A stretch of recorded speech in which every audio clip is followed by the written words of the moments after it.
Alors il y a de nombreux obstacles. D'abord il y a des obstacles simplement historiques. L'énergie existe depuis l'origine de la construction européenne, mais néanmoins on a vu que pendant très longtemps il ne s'est pas passé grand-chose et les États membres ont toujours privilégié une approche nationale autour des enjeux énergétiques.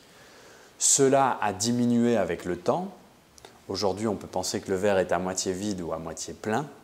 Il y a une vraie interdépendance qui s'est créée entre les États membres et les réseaux énergétiques nationaux, mais néanmoins sur un certain nombre d'enjeux majeurs, et je pense notamment aux transitions énergétiques, au développement des énergies renouvelables, au développement des réseaux énergétiques qui doivent justement supporter, permettre d'intégrer ces énergies renouvelables intermittentes, à la sécurité d'approvisionnement en électricité notamment, avec tous ces nouveaux mécanismes de capacité, tous les systèmes nationaux qui sont mis en place pour prévenir des blackouts, etc., eh bien, nous assistons de nouveau à un certain retour de l'unilatéralisme, de la souveraineté nationale et donc d'une vision une vision de l'indépendance énergétique nationale. Et cette vision va à l'encontre d'une véritable politique énergétique européenne intégrée qui doit reposer notamment non pas sur une unicité des choix nationaux, mais sur une complémentarité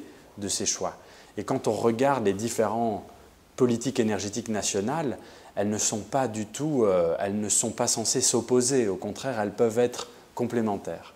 Donc, l'autre obstacle qui découle un peu de cette vision nationale, c'est le fait que les grands choix qui sont pris par rapport à toutes ces questions-là sont pris sans consulter, sans concertation avec les voisins, alors que ces choix directement ont un impact politique, économique, parfois technique. Ils peuvent déstabiliser directement les réseaux des pays voisins.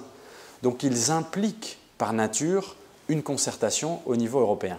Et cette concertation fait encore défaut.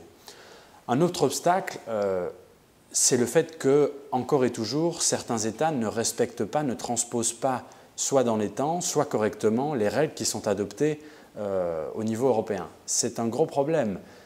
Ça relève de la crédibilité même de cette politique. Ensuite, les opérateurs eux-mêmes, y compris les opérateurs extérieurs, étrangers, lorsqu'ils agissent sur le marché européen, ils doivent respecter les règles, ne pas les remettre en cause systématiquement, les règles qui sont adoptées au niveau européen.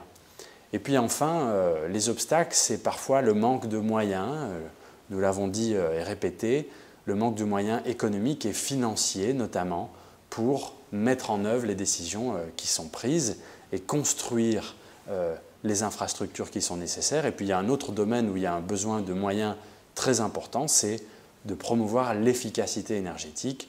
Et donc, face à ces défis, il faudra que l'Union européenne soit capable de faire effet de levier, d'entraîner des investissements nécessaires.